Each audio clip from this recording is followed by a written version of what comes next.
Welcome to Sunita study zone. আজকে আমরা PSC মিসলেনিয়াসের chemistry পোর্শনটা কভার করে নেব। কি কি কোয়েশ্চেন এসেছে সেগুলো দেখে নেব। তো তার জন্য আমি দুটো বই নিয়েছি। একটা হচ্ছে এই যে মিসলেনিয়াসের এই বইটা, এখানে পুরো ইংলিশে কোয়েশ্চেন থাকে, প্রিলিমস মেন্স সব কিছুর। আর আরেকটা হচ্ছে লীলা রায়ের বই, এই বইটাতে বাংলায় কোয়েশ্চেন থাকে। তো চলো শুরু করা যাক। প্রথম question, what is the SI unit of radioactivity? রেডিও অ্যাক্টিভিটির এসআই ইউনিট কি? তো প্রথমেই অপশনগুলো দেখি, অ্যাম্পিয়ার, ভোল্ট, বেকারেল, কুড়ি কি হবে? বেকারেল হবে। বেকারেল রেডিও অ্যাক্টিভিটির এসআই ইউনিট। তো প্রথমে তারপর বলে নিই অপশনগুলো দেখি। অ্যাম্পিয়ার কার ইউনিট? অ্যাম্পিয়ার হচ্ছে তড়িৎ প্রবাহের ইউনিট, যে ইলেকট্রিক কারেন্ট তার ইউনিট হচ্ছে অ্যাম্পিয়ার। ভোল্ট কার ইউনিট? ভোল্ট হচ্ছে পোটেনশিয়াল ডিফারেন্স, যেটা বিভব প্রভেদ, তার হচ্ছে ইউনিট হলো ভোল্ট। আর এখানে আছে অপশানে কি আছে দেখো, কুড়ি আছে। তাহলে কুড়ি কার ইউনিট? কুড়ি হচ্ছে এটাও তেজস্ক্রিয়তারই ইউনিট। তেজস্ক্রিয়তার তিনটি ইউনিট আছে, একটা বেকারেল যেটা এসআই ইউনিট, এছাড়াও ট্র্যাডিশনাল ইউনিট যেটা কুড়ি, তারপর আরেকটা হচ্ছে রাদারফোর্ড। এই তিনটা ইউনিট রয়েছে। তো এবারে আমরা রেডিও অ্যাক্টিভিটি, এটা তো নিউক্লিয়ার ফিজিক্সের মধ্যে পড়ে, মানে তোমার আরেকটা কোয়েশ্চেন তোমরা মনে রাখতে পারো এখান থেকে নিউক্লিয়ার ফিজিক্স থেকে, সেটা হচ্ছে nuclear forces is the strongest force in nature. যদি বলে প্রকৃতিতে স্ট্রংগেস্ট ফোর্স কোনটা, তাহলে নিউক্লিয়ার ফোর্স। আর গ্র্যাভিটেশনাল ফোর্স সেটা কিন্তু উইকেস্ট ফোর্স। এই দুটো মনে রাখতে হবে। আর আমরা আরেকটা জিনিস পড়বো, সেটা হচ্ছে এই রেডিও অ্যাক্টিভিটি, মানে রেডিও অ্যাক্টিভিটি বিষয়টা কি সেটা আমরা জানবো। রেডিও অ্যাক্টিভিটি বিষয়টা হলো এটা একটা নিউক্লিয়ার ফেনোমেনন, মানে যা ঘটে সেটা হচ্ছে নিউক্লিয়াসের মধ্যে ঘটে, পরমাণুর নিউক্লিয়াসের মধ্যে যা ঘটে, এই ঘটনাটা ঘটে এইটুকুর মধ্যে। তো নিউক্লিয়াসের মধ্যে কে থাকে? নিউক্লিয়াসের মধ্যে পজিটিভ চার্জযুক্ত প্রোটন থাকে এবং তার সাথে সাথে নিস্তড়িত নিউট্রন থাকে, এই দুটো থাকে। আর এই দুটোকে কেন্দ্র করেই ইলেকট্রন ঘুরতে থাকে, নেগেটিভ, তোমরা সবাই জানো। তো এই নিউক্লিয়াসের মধ্যেকার ঘটনাটা নিউক্লিয়ার ফেনোমেনন, সেটাই হচ্ছে রেডিও অ্যাক্টিভিটি। তো এক্ষেত্রে কি হয়, এটা হচ্ছে এটা একটা স্পন্টানিয়াস প্রসেস, খুব স্বতঃস্ফূর্ত প্রক্রিয়া, যেখানে একটা ভারী মৌলের নিউক্লিয়াস সেটা ডিসইন্টিগ্রেট করে তারপর কি হয়, সেখান থেকে কিছু পার্টিকেল এমিট হয়, মানে এই যেটা ভেঙে গেল, ভেঙে যে এখান থেকে আলফা বেরোচ্ছে, আলফা পার্টিকেল, এখান থেকে বিটা বেরোচ্ছে, এখান থেকে গামা রে বেরোচ্ছে, এই তিনটা রে বেরোচ্ছে এই নিউক্লিয়াসটা। তো তার ফলে কি হয়, এটা প্রথমে খুব আনস্টেবল থাকে, আনস্টেবল বা ভারী মৌলগুলো তো আনস্টেবল হয়ে যায়। তো এই ভারী মৌলগুলোর ক্ষেত্রে আলফা, বিটা, গামা এই তিনটা রশ্মি নির্গত হওয়ার মাধ্যমে তারা স্টেবিলিটি লাভ করে। এটাই হচ্ছে রেডিও অ্যাক্টিভিটি। আর রেডিও অ্যাক্টিভিটি বিষয়টা সেটা এই যে বেকারেল বললাম এসআই ইউনিট, তাহলে বেকারেলকে হেনরি বেকারেলের নাম অনুযায়ী হয়েছে। উনি প্রথম রেডিও অ্যাক্টিভিটি, এই ফেনোমেননটা এইটা আবিষ্কার করেছিল, এই ঘটনাটা, যেটা ইউরেনিয়ামের ক্ষেত্রে। আর তারপরে যে কুড়িটা বললাম, যে মাদাম কুরি এবং পিয়ারে কুরি, ওনার হাজবেন্ড, ওনারা মিলে যেমন বললাম যে হেনরি বেকারেল, উনি কার ক্ষেত্রে উনি ইউরেনিয়ামের ক্ষেত্রে উনি হচ্ছে কিন্তু রেডিও অ্যাক্টিভিটি আবিষ্কার করেছিলেন। কিন্তু কুরি কি করলেন, কুরি হচ্ছে রেডিয়ামের ক্ষেত্রে তিনি তেজস্ক্রিয়তার বিষয়টা আবিষ্কার করলেন। আরো পরবর্তীকালে ম্যাডাম কুরি এবং তার হাজবেন্ড পিয়ারে কুরি দেখলেন যে অন্যান্য এলিমেন্টও আছে ইউরেনিয়াম ছাড়া, যেমন রেডিয়াম, তারাও একই রকম ফেনোমেনা দেখায়, মানে ফেনোমেনা অফ রেডিও অ্যাক্টিভিটি হলো। আর কুরির নাম আরো বিখ্যাত, তিনি কি করেছিলেন বলতো, সেটা হচ্ছে এই যে টার্ম রেডিও অ্যাক্টিভিটি, সেই টার্মটা দিয়েছিলেন হচ্ছে মাদাম কুরি। ব্যাস। আর বলতে গেলে কি বলবো, রাদারফোর্ড, আর একটা বিষয় আছে, তিনটা একক বললাম, সেটা রাদারফোর্ড কি, এই যে আলফা, বিটা, কণা, এই তিনটা রশ্মি যে নির্গত হয়েছে, এই বিষয়টাকে বললেন হচ্ছে রাদারফোর্ড। হয়ে গেল। আর যদি বলে রেডিও অ্যাক্টিভিটি, সেটাকে পরিমাপ করা হয় কিসের দ্বারা, কোন যন্ত্রের মাধ্যমে? মেজার করা হয় জিএম কাউন্টার বা জিএম, যে জাইজার মুলার কাউন্টার বলা হয়, সেই জিএম কাউন্টারের মাধ্যমে রেডিও অ্যাক্টিভিটিটাকে মেজার করা হয়। আর তোমার মানে কেন, মানে এই মৌলটার ক্ষেত্রে N/P, neutron by proton ratio, তার উপরে নির্ভর করে যে কোন মৌলটা রেডিও অ্যাক্টিভ হবে কি হবে না। সেটাই, মানে ভেতরে নিউক্লিয়াসের মধ্যে মানে তোমার ধরো প্রোটন থাকে আর এদিকে নিউট্রন থাকে, তো এদের মধ্যে প্রোটন একটা রিপালশন কাজ করে, মানে অ্যাট্রাকশন হয়। তারপরে যখন তোমার ধরো আবার এই যে প্রোটন আর নিউট্রনের মধ্যে একটা মানে চলতে থাকে সব সময়, তো এর ফলে যে এই যে N/P ratio, neutron by proton ratio, এটার উপর নির্ভর করে যে মৌলটা রেডিও অ্যাক্টিভ হবে নাকি হবে না। আরো আছে, যেমন ধরো আলফা কণা বের হয়ে গেলে, এবার আলফা মানে কি, এটা হিলিয়ামের স্রোত। আলফা কণা হচ্ছে He2 4, এই যে 2+, এটা হচ্ছে একটা হিলিয়াম। আলফাটা হচ্ছে হিলিয়াম কণার স্রোত। তাহলে একটা মৌল থেকে যদি বলে তোমাদের, এই কোয়েশ্চেনটা ধরো তোমাদের খুবই আসতে পারে, তোমার বললো একটা মৌল, সেই মৌলটা থেকে ধরো ইউরেনিয়াম আছে, ইউরেনিয়াম এই যে ধরো হচ্ছে ইউরেনিয়াম আছে, ইউরেনিয়াম 92, তো 92 আর 238 হলো। এবার এখান থেকে যদি বললো যে একটা আলফা কণা নির্গত হলো, তাহলে যে নতুন মৌলটা তৈরি হবে সেটা কি তৈরি হবে? একটা আলফা মানে কি বললাম, হিলিয়ামের স্রোত, হিলিয়াম 2 পরমাণু ক্রমাঙ্ক আর ভর সংখ্যা 4। তাহলে আলফা কণা বেরোলো মানে এই পরমাণু ক্রমাঙ্ক, মানে এমন একটা নতুন মৌল তৈরি হবে, জানি না মৌলটা কি, যার পরমাণু ক্রমাঙ্ক 2 কমে যাবে, মানে হচ্ছে 90 হবে, আর ভর সংখ্যা 4 একক কমে যাবে, যেহেতু হিলিয়াম He2 4, ভর সংখ্যা 4 কমে যাবে, মানে 234 হবে। তো আমরা যদি দেখি তাহলে দেখবো হচ্ছে এটা হয় থোরিয়াম, এটা থোরিয়াম, এরকম, বুঝলে? তারপরে যদি আবার তোমাদেরকে বলে যে মানে একটা কিছু একটা দিল, সেখান থেকে বললো তোমার যে মানে কি ধরো যে আমাদের বিটা কণা নির্গত হলো, তখন কি বিটা কি? বিটা হচ্ছে তোমার ইলেকট্রনের স্রোত, এটা হচ্ছে ইলেকট্রন E-10, এটা হচ্ছে ইলেকট্রনের স্রোত। তাহলে একটা এখান থেকে আবার যদি বললো ধরো তোমার একটা ধরো বিটা কণা নির্গত হলো, তাহলে সেটা কি হবে? তাহলে এমন কিছু একটা উৎপন্ন হবে যেটার আমাদের দেখো -10 ইলেকট্রনের ক্ষেত্রে, তার মানে কি বিটা কণা নির্গত হলে আমাদের পরমাণু ক্রমাঙ্ক যেটা হয় সেটা 1 একক বেড়ে যায়, আর ভর সংখ্যা একই থাকে, মানে ভর সংখ্যা এখানে 234ই থাকবে, আর পরমাণু ক্রমাঙ্ক এখানে 91 হয়ে যাবে, বুঝলে? এরকম ভাবে আমি বলতে যাচ্ছি। আবার যদি বলে মানে এখানে ধরো একটা একটা কোনো একটা কিছু তৈরি হলো, এখানে, তারপরে এখান থেকে যদি বললো আবার গামা কণা নির্গত হলো, গামা একটা রশ্মি, রেডিয়েশন, সেক্ষেত্রে কিছু না, ওই ওয়াইটা ওয়াই থাকবে, 234 আর হচ্ছে 91, এরকমই হবে। এই যে এখানে দেখো এটা যেটা হলো, এটা জেড পরমাণু ক্রমাঙ্ক যদি হয় তাহলে সেক্ষেত্রে Z+1, মানে এই যে 91 হয়ে গেল, আর ভর সংখ্যাটা যেটা একই থাকলো। এরকম ভাবে বলতে পারে যে কোনো একটা কণা, যে কোনো একটা মানে মৌল, সেখান থেকে যদি আলফা কণা নির্গত হয় তার পরমাণু ক্রমাঙ্ক 2 একক কমে যায়, ভর সংখ্যা 4 একক কমে যায়। যদি বিটা কণা নির্গত হয় তাহলে কি হবে?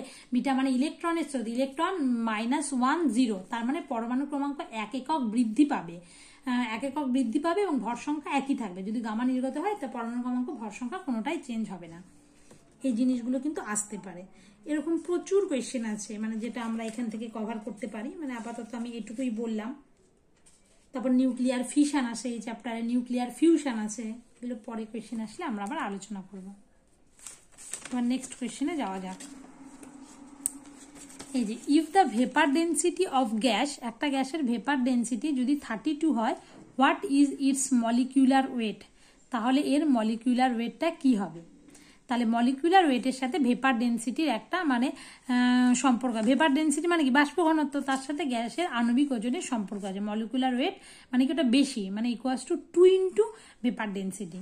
তাহলে দেখো মলিকিউলার ওয়েট চেয়েছে এখানে 2 ইন্টু ভেপার ডেন্সিটি 32, মানে 64 গ্রাম পার মোল হলো। এটা এই ফর্মুলাটা মনে রাখবে, molecular weight equals to 2 into vapour density. Next question, এবার বলেছে যে when NaCl is dissolved in water, every Na+ ion is surrounded by, sodium ক্লোরাইডকে জলের মধ্যে তুমি দ্রবীভূত করে দিলা, তাহলে প্রতিটা সোডিয়াম আয়ন সেটা সারাউন্ড হবে কার দ্বারা? নিশ্চয়ই জল দ্বারা, H2O মলিকিউলস দ্বারা। এই যে NaCl, তাতে তুমি যদি জল দাও তাহলে NaOH আর HCl উৎপন্ন হবে, হলো। এরকমও কোয়েশ্চেন থাকে, যদি NaCl ডিজলভ করা হয় ওয়াটারে, তাহলে ওই যে Na+ আয়নটা সেটা কি হবে, মানে NaCl Na+ আয়নটা সেটা হাইড্রেটেড হয়ে যাবে, যেহেতু জল যুক্ত হচ্ছে তার জন্য। এবার নেক্সট কোয়েশ্চেনে যায়। when a few drops of iodine solution is added to rice water, ওই যে মানে তোমার মারের মধ্যে তুমি কিছু আয়োডিন দিলে, তাহলে এটা একটা ব্লু ব্ল্যাক কালার হয়ে যাবে। এইটা ইন্ডিকেট করে যে রাইস ওয়াটারে কি আছে? রাইস ওয়াটারে স্টার্চ আছে, মানে চাল ধোয়া জল, মার যেটা, মারের মধ্যে মানে শ্বেতসার আছে। তো এটা কি হয় এক্ষেত্রে দেখো নিশ্চয়ই এটা নিশ্চয়ই কেমিস্ট্রি রিয়াকশন, মানে আয়োডিনে এমন কিছু আছে যেটা চালের জলের কালারটা পরিবর্তন করেছে, কিছু একটা নতুন কমপ্লেক্স তৈরি করছে আয়োডিন, সেটা স্টার্চের সাথে যুক্ত হয়ে আমাদের স্টার্চ আয়োডাইড কমপ্লেক্স তৈরি করছে, যেটা ব্লু ব্ল্যাক কালার হয়। তার জন্যই তোমরা দেখবে যে মাড়টা যদি দাও মাড়ে আয়োডিন সলিউশন, তাহলে মাড়ের কালারটা ব্লু ব্ল্যাক হয়ে যাবে, তার কারণ মাড়ের মধ্যে শ্বেতসার থাকে, এটা প্রমাণ করে, কারণ শ্বেতসারে উপস্থিত ওই অ্যামাইলোজ সেটা আয়োডিনের সাথে রিয়াকশন করে। হলো এবারে what is the percentage of calcium in calcium carbide? Calcium কার্বনেটের মধ্যে ক্যালসিয়াম কতটা আছে? ক্যালসিয়াম কার্বনেটের সংকেত কি? CaCO3। এবারে আমরা বের করব হচ্ছে molecular mass of calcium carbonate. Calcium কার্বনেটের মলিকুলার মাসটা কত? মলিকুলার মাস হচ্ছে ক্যালসিয়ামের, এক্ষেত্রে আমাদের পরমাণু ক্রমাঙ্ক জানতে হবে। ক্যালসিয়ামের 20 হয়, 20 দুগুলো 40 হলো। কার্বনের কথা পুরো মুখস্থ থাকতে হবে তোমাদের, hydrogen, helium, lithium, beryllium, boron, carbon, nitrogen, oxygen, fluorine, neon, sodium, magnesium, aluminium, silicon, phosphorus, sulphur, chlorine, argon, potassium, calcium. দেখলে এই 20 অবধি কিন্তু ঝরঝরা থাকতে হবে, মানে ক্যালসিয়ামের পরমাণু ক্রমাঙ্ক দেখো এই কটা দিয়েই তোমাদের সব হয়ে যাবে। ক্যালসিয়ামের পরমাণু ক্রমাঙ্ক কত? 20, তা 20 দুগুণ 40 হলো, এটা মলিকুলার মাস বের করছি। কার্বনের কত? Hydrogen, helium, lithium, beryllium, boron, কার্বনের 6, তা 6 দুগুণ 12, এখানে 12 হলো। এবার অক্সিজেনের কোনটা? Hydrogen, helium, lithium, beryllium, boron, carbon, nitrogen, অক্সিজেনের পরমাণু ক্রমাঙ্ক কত? 8, অক্সিজেনের 8, তাই 8 দুগুণ 16 হবে। 16, 3টা অক্সিজেন আছে, তার জন্য 3 × 16, তাহলে টোটাল কত হলো? Total molecular mass of calcium carbonate is 100, 100 হলো। তার মধ্যে ক্যালসিয়ামের পরিমাণ কত? তাহলে ক্যালসিয়াম আছে টোটাল, এই যে mass of calcium in 1 mole of calcium carbonate 40 gram আছে, তাহলে পার্সেন্টেজ ক্যালসিয়ামের যেহেতু 40, 100-র মধ্যে ক্যালসিয়াম 40 আছে, তাহলে 40%, 40/100 × 100, 40%। শুধু ক্যালসিয়াম কার্বনেটটা এখানে যেহেতু কোয়েশ্চেনে দিয়েছে তাই বের করলাম, যে কোনো কিছু যোগের ক্ষেত্রে দিতে পারে, যে এর বের করো যে এটার মধ্যে এর পার্সেন্টেজ কত। তোমরা কিন্তু এইভাবে বের করো, যেগুলো বললাম পুরো পরমাণু ক্রমাঙ্ক 1 থেকে 20 অবধি ঝরঝরা থাকতে হবে, আর 30 অবধি থাকলে আরও ভালো, আর পুরোটা মোটামুটি থাকলে সেটা তো খুবই ভালো হয়। পিরিয়ডিক টেবিল পড়তে হবে।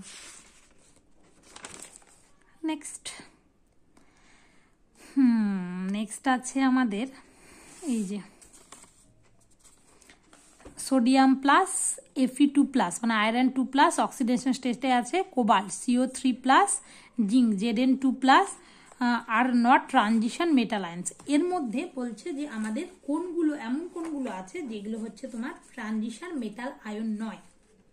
ঠিক আছে, এবার আমাদের জানতে হবে যে what is transition metal. Transition মেটালগুলোকে, ডি ব্লক এলিমেন্টগুলোকে আমরা ট্রানজিশন মেটাল বলি। এই দেখো, জানি না তোমরা কতটা কি দেখতে পাবে, এই যে এইখানে এইখান থেকে এতটা পর্যন্ত এই যে SPD এরকম হয়, এটা হচ্ছে ডি ব্লক এলিমেন্ট। এই ডি ব্লক এলিমেন্টগুলোকে ট্রানজিশন মেটাল বলে। এটা আমরা পিরিয়ডিক টেবিলে পড়বো। আচ্ছা, পিরিয়ডিক টেবিল সম্পর্কে প্রথমে কিছু কথা বলে নিই।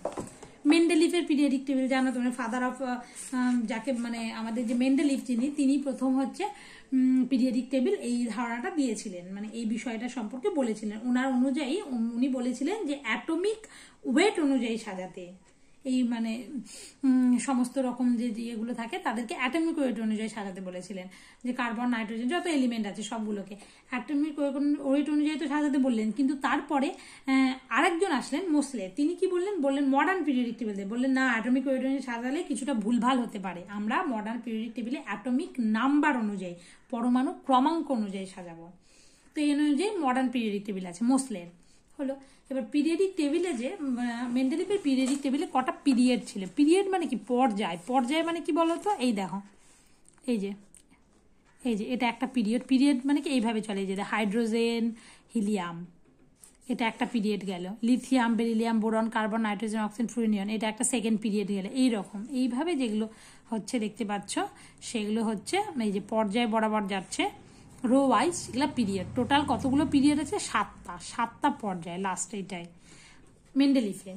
আর মেন্ডেলিফের যদি বলা হয় কতগুলো শ্রেণী ছিল? 7টা পর্যায় এবং 8টা শ্রেণী বা 8টা গ্রুপ কোনগুলো বলতো? এই যে এটা একটা hydrogen, lithium, sodium, potassium, rubidium, caesium, francium, এই যে এটা একটা গ্রুপ, ফার্স্ট গ্রুপ। এটা একটা beryllium, magnesium, calcium, strontium, barium, radium, এগুলো আরেকটা গ্রুপ। পরপর সবগুলো গ্রুপ আছে, 8টা গ্রুপ ছিল মেন্ডেলিভে, 7টা পর্যায়ে 8টা গ্রুপ। তারপরে যখন মডার্ন পিরিয়ডিক টেবিল আসলো সেখানে পর্যায়ে 7টাই থাকলো, কিন্তু গ্রুপটা কত হলো 18টাই। দেখতে পাচ্ছ এরকম এরকম লম্বাভাবে যেগুলো যাচ্ছে কলম ওয়াইজ, সে হচ্ছে 18টা টোটাল গ্রুপ রয়েছে। এভাবে কোশ্চেন আসে। কোশ্চেনের দেখো শেষ নেই, আমি যতটা পারছি আলোচনা করার চেষ্টা করছি। এবার আমরা চলে যাব ডিরেক্ট হচ্ছে এস ব্লক এলিমেন্ট তো হয়ে গেল, যেগুলো তোমার ধরো অ্যালকালি মেটালগুলো যেগুলো থাকে সেগুলো হচ্ছে এস ব্লক। পি ব্লক এলিমেন্টগুলো সেগুলো তো আছে। তারপরে আছে ডি ব্লক এলিমেন্ট, যেটা আমরা আজকে জানবো, ট্রানজিশন মেটাল বলা হয়। তো এই ক্ষেত্রে কি এগুলোকে ট্রানজিশন এলিমেন্ট বলা হয়। এই যে গ্রুপ 3 থেকে তোমরা দেখতে পাচ্ছ, গ্রুপ 3 থেকে গ্রুপ 12 এই পুরোটা ট্রানজিশন এলিমেন্ট, কিন্তু এক্সেপ্ট জিঙ্ক, ক্যাডমিয়াম, মার্কারি এগুলো বাদ দিয়ে পুরোটা হচ্ছে ট্রানজিশন এলিমেন্ট হলো। কিন্তু জিঙ্ক কেন ট্রানজিশন এলিমেন্ট নয় আমি সেটাও তোমাদেরকে বলে দেবো। ট্রানজিশন এলিমেন্টগুলো হলো ডি ব্লক এলিমেন্ট। তার মানে কি in D block elements valence electron মানে বাইরের কক্ষে যে ইলেকট্রনটা থাকে সেগুলো এন্টারস ইন ডি অরবিটাল, মানে বাইরের কক্ষের ইলেকট্রনগুলো ডি অরবিটালে প্রবেশ করে, তাই এগুলোকে ডি ব্লক এলিমেন্ট বলা হয়। আর এর ভ্যালেন্সের ইলেকট্রনিক কনফিগারেশন কি হয় দেখো, সেটা হয় হচ্ছে n-1 ডি, ডি এর মানে 1 থেকে 10টা ইলেকট্রন থাকে ডি কক্ষে তাই, আর এস কক্ষে 1 থেকে 2টো ইলেকট্রন থাকে, তার জন্য এটা এইভাবে লেখা আছে। এবার দেখো যেমন 3d10 4s2, দেখো এখানে n এর মান কি 4, তাহলে ডি এর আয় কি হবে n-1 3 হয়ে গেল। বুঝতে পারছো বিষয়টা এরকম ভাবে হয়। গ্রুপ 3 থেকে গ্রুপ 12-র মধ্যে থাকে সেটা তো বললাম। আর পর্যায়ে পুরো তারপর সিরিজ অনুযায়ী পর্যায়ে তো থাকে ফোর্থ পর্যায়ে, এরকম ভাবে চলতে থাকে এরা। এই যে বারবার করে এই জিনিসগুলো কিন্তু দেখতে হবে। এই দেখছো এই যে কত নম্বর স্ট্রনশিয়াম থেকে পুরো শুরু হচ্ছে, স্ক্যান্ডিয়াম যে SC 21-এ যেটা স্ক্যান্ডিয়াম থাকে, পুরো এই স্ক্যান্ডিয়াম থেকে শুরু হচ্ছে 21, এখান থেকে পুরো চল। তাহলে এটা কত পর্যায়ে 1 2 3 4, এই যে চতুর্থ পর্যায়ে স্ক্যান্ডিয়াম। তারপরে এই যে পরপর আসছে একদম যে অ্যাক্টিনিয়ামে শেষ হচ্ছে, এই যে পুরোটা, এই পুরোটা জুড়েই রয়েছে হচ্ছে ট্রানজিশন এলিমেন্টস। এবারে আমাদের অপশান কি কি আছে সেই অনুযায়ী খেলতে হবে। প্রথমেই কাকে বাদ দেবো দেখো, প্রথমেই আমরা সোডিয়াম যেটা আছে সোডিয়ামকে বাদ দিব, কারণ সোডিয়াম মানে কি সোডিয়ামের Na+ হলে পরে আমি তোমাদেরকে দেখাচ্ছি, দাঁড়াও। এই যে Na+ তো, হ্যাঁ এটা এইভাবে, এই যে Na সোডিয়ামের 11টা হয়, Na+ মানে 10টা ইলেকট্রন থাকবে, তাহলে এক্ষেত্রে সেটাকে যদি আমরা সাজাতে যাই 1s2 2s2 2p6, তাহলে এখানে ডি কক্ষই নেই, তার জন্য Na+ কখনোই ডি কক্ষে, ভ্যালেন্স ইলেকট্রনটা ডি কক্ষে থাকবে, সেটাই তো ট্রানজিশন এলিমেন্টের মানে শর্ত, তো ডি কক্ষই নেই, তাহলে সোডিয়াম হবে না, হলো সোডিয়াম আগেই বাদ। আর এখানে দেখছো অপশন দেখেই মানে বলে দিতে পারছি সোডিয়াম তো হবে না, ডি নেই। আর জিঙ্ক বললাম ডি অরবিটালে আছে, কিন্তু তবুও জিঙ্ক হবে না। কেন হবে না, আরো যদি স্পেসিফিক্যালি বলতে চাই তাহলে ট্রানজিশন এলিমেন্টগুলোতে partially filled n-1 D orbital থাকে in its ground state as well as most common oxidation স্টেটে। মানে তোমার জিঙ্কের এক্ষেত্রে আমাদেরকে কি করতে হবে বলতো, এক্ষেত্রে আমাদেরকে জিঙ্কের ইলেকট্রনিক কনফিগারেশন করতে হবে। এই যে Zn জিঙ্কের কত, জিঙ্কের হচ্ছে তোমার 30, তো তাহলে আর্গনের কত 18 আর্গন, তারপরে আসবে 4s2 মানে 20 হয়ে গেল, 3d10 দেখছো 30, তার মানে পার্শিয়ালি ফিল্ড ডি অরবিটাল থাকতে হবে সেখানে। তো এটা তো ডি অরবিটালের ম্যাক্সিমাম 10টা থাকতে পারে, তারপরে ডি অরবিটাল তো ফুল ফিল্ড, তার মানে এটা হচ্ছে না, এটা ট্রানজিশন এলিমেন্ট নয়, মানে এটা তো জিঙ্কের গ্রাউন্ড স্টেট, এটা মানে নর্মাল স্টেট, এটা জিঙ্ক 30 এটা নর্মাল স্টেট, সেখানে পার্শিয়ালি ফিল্ড ডি অরবিটাল থাকতে হবে, কিন্তু পার্শিয়ালি ফিল্ড তো নয়, ডি কক্ষে সর্বাধিক 10টা ইলেকট্রন থাকতে পারে, তো 10টাই আছে ফুল ফিল্ড, তার মানে এটা শর্ত পূরণ করছে না। আরেকটা কি আছে, আরেকটা মানে পার্শিয়ালি ফিল্ড ডি অরবিটাল থাকতে হবে এর মোস্ট কমন অক্সিডেশন স্টেটে, মানে জিঙ্কের মোস্ট কমন অক্সিডেশন স্টেট হচ্ছে Zn2+, হলো মানে সেখানে 2টো ইলেকট্রন বেরিয়ে গেছে, মানে 28টা ইলেকট্রন, তার মানে এখানে কি হচ্ছে আর্গন 4s2, এটা হবে না কারণ 2টো ইলেকট্রন কমে যাচ্ছে, সেটা 4 কক্ষ থেকেই বেরোবে, আর্গন 3d10, হলো তাহলে এক্ষেত্রেও তো ডি কক্ষ ফুলফিল্ড, যে ইলেকট্রন বেরোচ্ছে সেটা এস কক্ষ থেকে বেরোচ্ছে, ডি কক্ষ ফুলফিল, তাহলে এক্ষেত্রেও পার্শিয়ালি ফিল ডি অরবিটাল নেই, এর গ্রাউন্ড স্টেটেও নেই, মোস্ট কমন অক্সিডেশন স্টেটেও নেই। তার জন্য জিঙ্ক ইজ নট ট্রানজিশন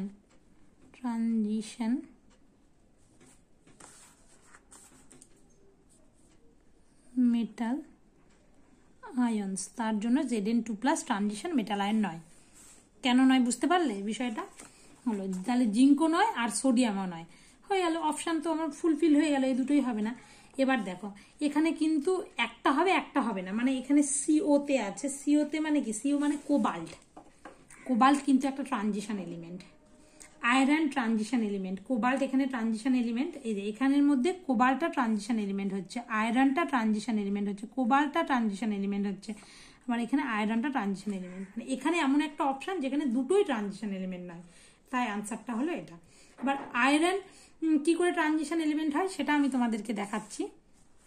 দেখো এই যে আয়রন মোস্ট কমন অক্সিডেশন, আয়রনের হচ্ছে 26, আয়রনের পরমাণু ক্রমাঙ্ক 26 এরকম হয়, কিন্তু যদি আমরা এই যে Fe2+কে দেখি, মানে দুটো ইলেকট্রন বেরিয়ে গেছে, তার মানে 24 হবে ইলেকট্রনিক কনফিগারেশন, 24 যদি হয় তাহলে কি হবে, আর্গন হচ্ছে 18তে হয়, আর 3d6, মানে ডি কক্ষ কি, এই যে ডি কক্ষে মানে পার্শিয়ালি ফিল্ড হতে হবে, ডি কক্ষটা এটা পার্শিয়ালি ফিল্ড, এটা হচ্ছে ডি কক্ষটা পুরোটাই পার্শিয়ালি ফিল্ড হচ্ছে, তার জন্য Fe2+ এটা কিন্তু আমাদের মানে ট্রানজিশন এলিমেন্ট হবে। এবার CO2+, কোবাল্টের ক্ষেত্রেও আমরা কিন্তু পরীক্ষা করে দেখতে পারি।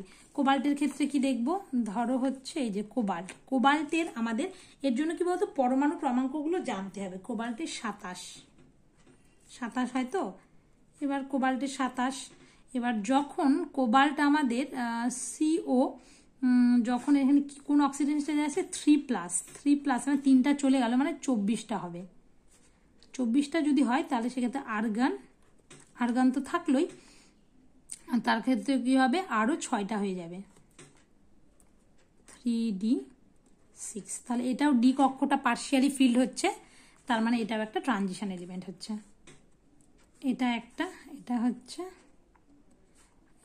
ট্রানজিশন মেটাল আয়নস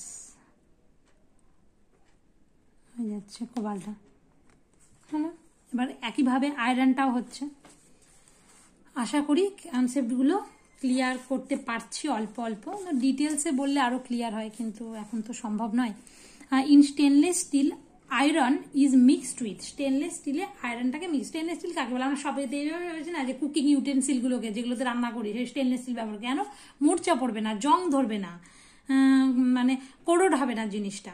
আর স্টেনলেস স্টিলে আয়রন, তার সাথে ক্রোমিয়াম আর নিকেল ইউজ করি, আয়রন অনেকটা ইউজ করি, তার সাথে সাথে ক্রোমিয়াম প্রায় 18%, মানে ক্রোমিয়াম আয়রন সবচেয়ে বেশি ইউজ করি, তারপরে ক্রোমিয়াম পার্সেন্টেজ অনুযায়ী, তারপর নিকেল, আয়রন ক্রোমিয়াম নিকেল মিলে স্টেনলেস স্টিল তৈরি হয় হলো। আর এইখানে যে নিকেল আছে, নিকেলটা এটাকে ইনক্রিজেস কোরোশন রেজিস্ট্যান্স, মানে জং পড়তে দেয় না, এটা কোরোশন রেজিস্ট্যান্সটাকে আরো বাড়ায়, সেটা হচ্ছে নিকেল, তার ফলে এটা রাস্ট পড়ে না, মরিচা পড়ে না। আর এটা হয়ে গেল। এইবারে এটা স্টেনলেস স্টিলটা কি, এটা কিন্তু একটা আলয়, মানে আলয় মানে কি বলতো, আলয় মানে এমন একটা জিনিস, মানে যে ধরো একটা মেটাল মিলে হতে পারে, মেটাল নন মেটাল এলিমেন্ট, এই সমস্ত কিছু মিলে তৈরি হতে পারে। ব্যাস আজকের মতো এখানেই শেষ তোমাদের সেশনটা। আরেকটা বিষয়, সেটা হচ্ছে পিরিয়ডিক টেবিল, মানে ধরো একটা জিনিস তোমাদেরকে দেখিয়ে দিচ্ছি, যদি বললো তোমার মানে যে কোনো কিছু একটা বের করতে বললো, ধরো বললো সোডিয়াম কোন পিরিয়ডে পড়ছে এবং কোন শ্রেণীতে পড়ছে, সেটা কিভাবে বের করবে, সোডিয়ামের 11তো ইলেকট্রনিক কনফিগারেশনটা বের করবে, 1s2 2s2 2p6, তার 10টা হলো 3s, মানে এই টাইপটা, মানে এটা দরকার নেই, এই ইলেকট্রনিক কনফিগারেশনটা বাদ দাও তোমরা। সোডিয়ামের ক্ষেত্রে আসো, প্রথমে 2টা, তারপরে 8, তারপরে 1 হলো, মানে কোন পিরিয়ড এবং কোন গ্রুপ, তাহলে এটা কোন আমাদের বলতে হবে প্রথমে যে কোন পিরিয়ডে পড়বে এবং কোন গ্রুপে পড়বে সোডিয়ামটা, সেটা বলতে হবে। পিরিয়ড কিভাবে বের করি? পিরিয়ড বের করি কতগুলো শেল আছে, কতগুলো কক্ষ আছে, 2, 8, 1, তার মানে কি একটা কক্ষ KLM, এই যে 3টা কক্ষ আছে, তাই 3 নাম্বার পিরিয়ডে পড়ছে। এবার কোন গ্রুপে পড়ছে? গ্রুপটা নির্ভর করে হচ্ছে এই যে ভ্যালেন্স শেল ইলেকট্রন, মানে সবার লাস্ট কক্ষে কতগুলো ইলেকট্রন, একটা আছে, তাই জন্য ফার্স্ট গ্রুপে এবং থার্ড পিরিয়ডে পড়ছে, এটা বুঝলে? তাহলে পিরিয়ড মানে কি? পিরিয়ড মানে হচ্ছে নাম্বার অফ শেল, কতগুলো কক্ষ আছে হলো। আর গ্রুপ মানে কি? গ্রুপ মানে valence shell electron, valence shell electron, valence shell electron হলো।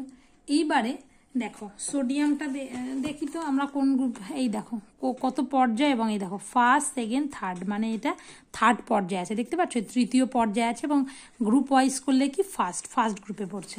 তো আমাদের এখানে আসলো থার্ড পিরিয়ড এবং ফার্স্ট গ্রুপে। হয়ে গেল। যে কোনো কিছু যদি তোমাদেরকে বের করতে দেয়, তাহলে সবগুলোর ক্ষেত্রেই কিন্তু তোমরা এইভাবেই বের করতে পারবে। যেমন আমি বলছি, যেমন ধরো তোমাকে অ্যালুমিনিয়াম, আমি ছোট ছোট দিয়ে দেখাচ্ছি। এই যে অ্যালুমিনিয়ামের কত? অ্যালুমিনিয়ামের 13। তো অ্যালুমিনিয়ামের যদি আমরা করতে চাই তাহলে কত হবে? 2, 8, তোমরা জানো এইভাবে করতে হয়। প্রথম কক্ষে 2টো থাকে, তারপরে এর কক্ষে 8টা থাকতে পারে ম্যাক্সিমাম, তা 10 হয়ে গেল, আর পরের কক্ষে 3টা থাকে। তাহলে কোন গ্রুপে পড়ছে আর কোন পিরিয়ডে পড়ছে? কোন পিরিয়ডে পড়ছে এটা? পিরিয়ড, কোন পিরিয়ডে পড়ছে আর কোন গ্রুপে পড়ছে এটা, সেটা দেখো। সেটা হচ্ছে গ্রুপ পিরিয়ড বলতে দেখো কতগুলো নাম্বার অফ শেল, 1, 2, 3, 3টা আছে, তার মানে তৃতীয় পর্যায়ে পড়ছে। শ্রেণী কত নম্বর শ্রেণীতে পড়ছে এটা, সেটা দেখতে গেলে এই দেখো ভ্যালেন্স শেল ইলেকট্রন কত আছে? 3 আছে। এটা মনে রাখবে যে যদি মানে বাইরের কক্ষে 2-এর বেশি ইলেকট্রন থাকে, তাহলে সেক্ষেত্রে গ্রুপ বের করতে গেলে 10 plus number of valence electron, এইভাবে নাম্বার অফ ভ্যালেন্স ইলেকট্রন বের করবে। তাহলে কত নম্বর পর্যায়ে পড়ছে? তাহলে কি 10 প্লাস 3 মানে 13th। বুঝলে বিষয়টা? এক্ষেত্রে গ্রুপটা কিন্তু আলাদাভাবে বের করলাম। সোডিয়ামের ক্ষেত্রে একটা ইলেকট্রন ছিল বাইরের কক্ষে, তার জন্য সোডিয়াম প্রথম গ্রুপে পড়লো। কিন্তু অ্যালুমিনিয়ামের ক্ষেত্রে বাইরের কক্ষে 3টা ইলেকট্রন আছে, তাই এটা 13তম গ্রুপে পড়লো। কিভাবে 13তম গ্রুপ? যদি বাইরের কক্ষে 2-এর বেশি ইলেকট্রন, এই যে 2-এর বেশি ইলেকট্রন 3টা, 1 অথবা 2 থাকলে এই ভ্যালেন্সিয়াল ইলেকট্রন যতগুলো, যদি বাইরের কক্ষে একটা ইলেকট্রন থাকে যেমন সোডিয়াম, তাহলে কতগুলো? তাহলে এটা হচ্ছে প্রথম শ্রেণীতে পড়বে। যদি তোমার যেমন তোমার ধরো ম্যাগনেসিয়ামের ক্ষেত্রে কি হবে? বাইরের কক্ষে 2টো ইলেকট্রন থাকবে, তার মানে এটা কি? এটা হচ্ছে দ্বিতীয় শ্রেণীতে পড়বে, দ্বিতীয় গ্রুপে পড়বে। কিন্তু অ্যালুমিনিয়াম বাইরের কক্ষে 3টা ইলেকট্রন আছে, যেই 2-এর বেশি ইলেকট্রন থাকবে বাইরের কক্ষে, সেক্ষেত্রে গ্রুপ নির্ণয়ের ক্ষেত্রে আমরা 10 প্লাস নাম্বার অফ ভ্যালেন্সিয়াল ইলেকট্রন দেখবো, মানে তাহলে 13তম পড়ছে গ্রুপে। এই দেখো তোমরা যখন অ্যালুমিনিয়ামকে দেখতে যাবে, এই দেখো অ্যালুমিনিয়াম কত নম্বর পর্যায়ে পড়ছে? অ্যালুমিনিয়াম পড়ছে এই যে সোডিয়াম, ম্যাগনেসিয়াম, তারপর এই যে অ্যালুমিনিয়াম, তার মানে কি থার্ড পর্যায়ে পড়ছে। শ্রেণী কত? এই দেখো 13তম শ্রেণীতে হয়েছে। ক্লিয়ার? এটাও কিন্তু আসতে পারে। যাই হোক, আজকের মতো কেমিস্ট্রি পোর্শনটা আমি শেষ করলাম।